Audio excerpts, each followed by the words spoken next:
we've called the press conference to put to rest these erroneous allegations that keep on coming up frequently with respect to the Eurobond proceeds that we issued in 2014. And some allegations that have also been raised that the money cannot be accounted for. We have provided a comprehensive account, and you will get copies as you leave here. We have already provided this also in our website. Those who have already accessed must have noticed that we have already provided this information and will continue to provide. So we provided a comprehensive account of how we raise the money, the charges, fees, payments that has been made with respect to that issuance, and the money that has been received in the consolidated fund. Just by way of starting, is that the total money that we received both in the initial money that we issued plus the top sale that was issued later in the year amounted to 250.2 billion Kenya shilling. From this amount, 53.2 billion was used to repay the syndicated loan that was acquired in the financial year 2011-2012, and which matured in August last year. And of course, there was about 122.7 million Kenya shillings that were charges on commission, account settlement charges, and federal interests that were withheld. So the balance of 197 billion, as you will notice in the documents that we'll provide to you, was transferred to the central bank, and this is supported by the statements provided by the central bank, and these statements have been verified, and also the Office of the Control of Budget has access to this information, and also the Auditor General.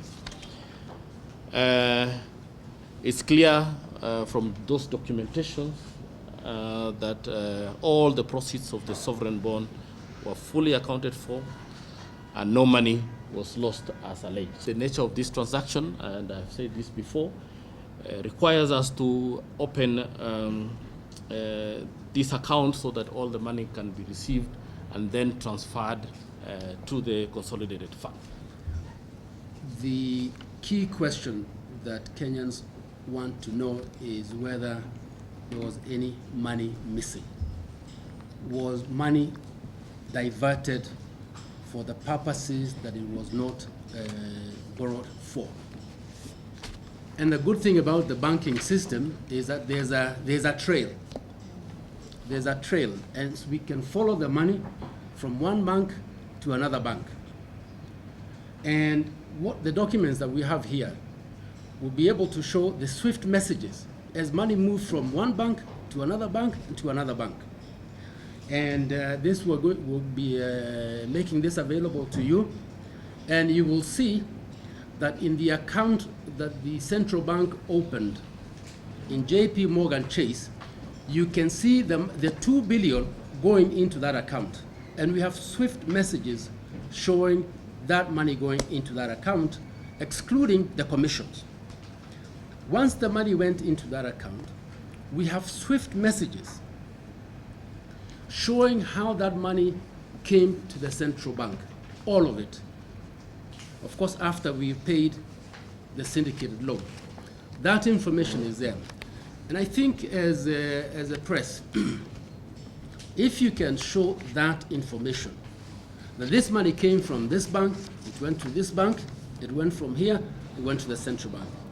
And I think as the Cabinet Secretary mentioned, if you look at the reserves of the central bank during that time, they actually increased from about $6.5 billion to $8.6 billion, which means it reflected the fact that those dollars had actually been deposited with the central bank. So what we would like to assure Kenyans is that there's no single cent that is missing. We welcome the investigation into this matter so that it can lay to rest all these doubts and questions.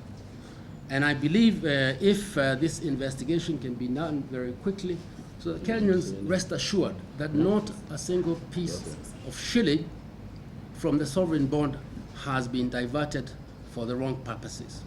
And as I said, there's a bank trail. We will be able to show you and share that with you so that you can also see that nothing went missing. We undertook a verification. This had been done by the Auditor General, but we also wanted to satisfy ourselves that the receipts of the Eurobond proceeds have been accounted for properly.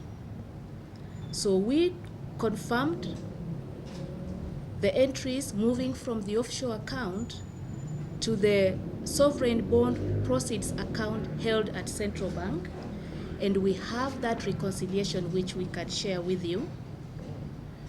From the sovereign bond proceeds account at Central Bank, we also traced the movement of the funds to the exchequer account.